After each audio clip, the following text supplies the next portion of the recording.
Sebenarnya kasus ijazah yang mereka tuduhkan palsu ini sudah selesai. Mereka gagal menuduh Pak Jokowi ijazahnya palsu. Namun masih saja menyebarkan berita-berita hoax untuk memaksa publik agar meyakini Pak Jokowi ijazahnya palsu. Mereka adalah orang-orang yang gagal mempengaruhi publik, memfitnah Pak Jokowi, dan ketika gagal, mereka tidak mau mengakui kegagalan itu. Mari kita kaji perlahan-lahan sejak awal kemunculan dari tuduhan itu sampai sekarang, di mana publik sudah dipertontonkan tentang fitnah mereka.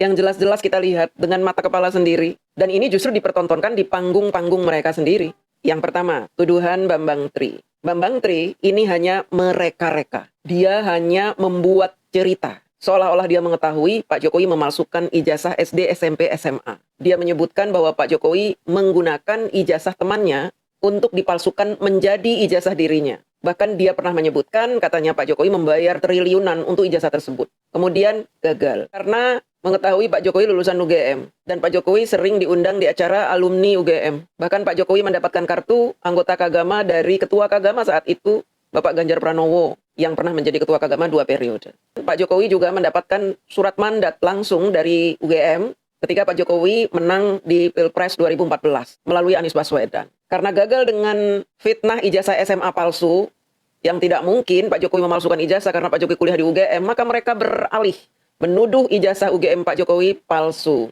dengan menyebutkan 2 orang yang berbeda-beda. Yang pertama Hari Mulyono. Hari Mulyono itu kuliahnya bareng dengan Pak Jokowi. Kuliahnya sama-sama di UGM, sehingga adiknya Pak Jokowi naksir. Temannya Pak Jokowi, Hari Mulyono ini naksir juga. Akhirnya mereka menikah dan menjadi ipar. Karena sakit, meninggal dunia Hari Mulyono, dan ini dijadikan fitnah lagi. Katanya Hari Mulyono dibunuhlah supaya untuk menutupi ijazah palsu itulah. Sampai-sampai si Rismon mencari-cari kuburan Hari Mulyono coba. Kemudian setelah Hari Mulyono muncul lagi isu katanya Dumatno. Pak Jokowi menggunakan fotonya Dumatno. Dumatno itu adalah sepupu Pak Jokowi. Bagaimana bisa Pak Jokowi menggunakan foto Dumatno sementara Dumatno tidak kuliah di UGM? Dan ini terbantahkan. Artinya apa? Roy Suryo ini ngada-ngada. Cuma ngada-ngada. Roy Suryo mengatakan Dumatno. Bambang Tri mengatakan Hari Mulyono. 2 orang ini mengada-ada. Udah mentok fitnahnya. Kemudian untuk meyakinkan publik atas fitnah mereka itu, mereka sengaja mendatangi UGM. Ingin memberitahu kepada publik bahwa mereka berani loh mengkonfirmasi ke UGM. Artinya mereka benar. Mereka kan ilmuwan. Mereka kan melakukan penelitian.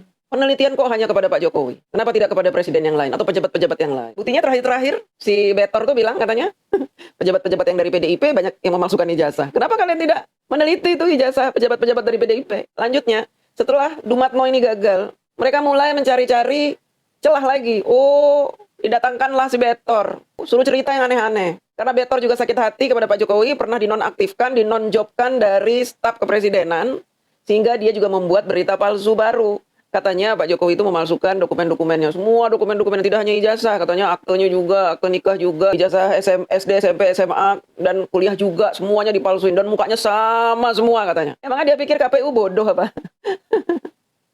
Dan pernyataan Betor ini dibantah. Dibantah oleh orang yang katanya Betor menyaksikan itu. Andi Wijayanto membantah. Pak Prasetyo Edi Marsudi membantah. Dan terakhir katanya Widodo menghilang. Melarikan diri. Untuk menutupi jejak-jejak kepalsuan ijazah tersebut. Ternyata Widodonya datang di Inyus. Diam-diam dimasukkan ke dalam ruang Inyus oleh Pak Andi.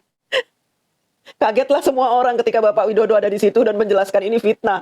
Dia adalah bendahara. Karena Pak Widodo itu pengusaha.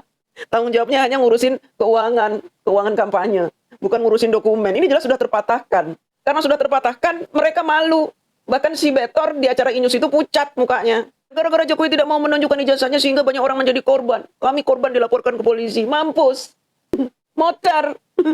Kegagalan ini harusnya membuat kalian sadar diri. Kebenaran akan mencari jalannya sendiri. Meskipun kalian mendatangkan para ahli, pakar-pakar, cendekiawan, profesor doktor, ahli hukum, ahli forensik, ahli film bokep, ya tetap aja kalian kalah.